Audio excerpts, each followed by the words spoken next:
नमस्कार, आप देख रहे हैं भारत परिचय न्यूज। खबर रीवा से है।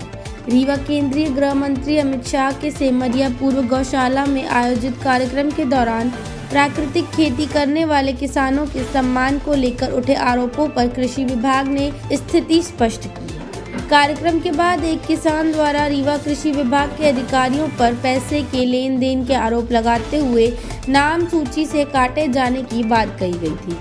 इस आरोप के बाद उप संचालक किसान कल्याण तथा कृषि विभाग रीवा यूपी बागरी ने पूरे मामले पर आधिकारिक जानकारी दी। उप संचालक ऊपी बागरी ने बताया कि माननीय गृह मंत्री अमित शाह के कार्यक्रम के दौरान केवल प्राकृतिक खेती करने वाले किसानों को ही सम्मानित करने का प्रस्ताव जारी किया गया था। जिन किसानों का चयन हुआ वे सभी निर्धारित मापदंडों के अनुसार प्राकृतिक खेती कर रहे थे और उन्हें ही प्रशंसा पत्र प्रदान किए गए। उन्होंने स्पष्ट किया कि जिस किसान ने आरोप लगाए हैं वो प्राकृतिक खेती नहीं बल्कि जैविक हॉर्टिकल्चर उद्यानिकी की खेती कर रहे हैं। इसी कारण उनका चयन प्राकृतिक खेती श्रेणी में नहीं हो सका। चयन प्रक्रिया पूरी तरह पारदर्शी थी और इसमें किसी प्रकार के लेन देन या भेदभाव का कोई प्रश्न नहीं है। कृषि विभाग ने कहा कि किसानों के सम्मान में अपनाए गए मापदंड स्पष्ट थे और उन्हीं के आधार पर पात्र किसानों को सम्मानित किया गया। विभाग ने लगाए गए आरोपों को निराधार बताया है। सुनिए पूरे मामले को लेकर क्या कुछ जानकारी दी गई।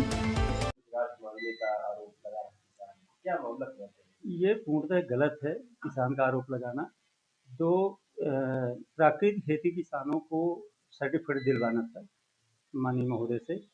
उसके लिए 3-4 लोगों के नाम नीचे से एसडीओ ब्लॉक लेवल से आए थे चयन के लिए कि जो प्राकृतिक खेती करते थे। उनमें से इनका भी नाम था, जिनमें एक विवेक सिंह भदौरिया थे, एक भूपेंद्र पटेल थे, एक और पटेल थे। ये पीओ का 7 जी का था। एक्चुअली इस पर यह था कि जो प्राकृतिक खेती के क्लस्टर हमारे हर ब्लॉक में, उस प्राकृतिक खेती के क्लस्टर के ही किसानों का इस पे चयन करता है।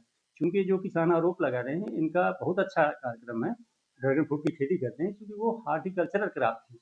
और हमारे प्राकृतिक खेती में ये चना, मसूर, राई, सरसों और ये जो मिलेट मिशन के हैं, ज्वार बाजरा को, इनमें से जो प्राकृतिक करते हैं, इसमें चूँकि एग्रीकल्चर क्रॉप ये है, इनमें से चयन करना था। तो चूँकि इनका ड्रैगन फ्रूट हार्टिकल्चर क्रॉप थी और क्लस्टर के बाहर भी थे, जो क्लस्टर हमारा प्राकृतिक खेती का उससे बाहर के किसान थे। और ये एक्चुअली जो ड्रैगन फ्रूट की खेती करते हैं ये प्राकृतिक नहीं, ये ऑर्गेनिक खेती है, जैविक करते हैं इस पर। वो स्वयं कई बार बोले कि ये मैं जैविक ड्रैगन फ्रूट करता हूँ। तो हमको प्राकृतिक खेती किसान को, इस कारण से इनको जो है उन पे चयन में नहीं हो पाया था।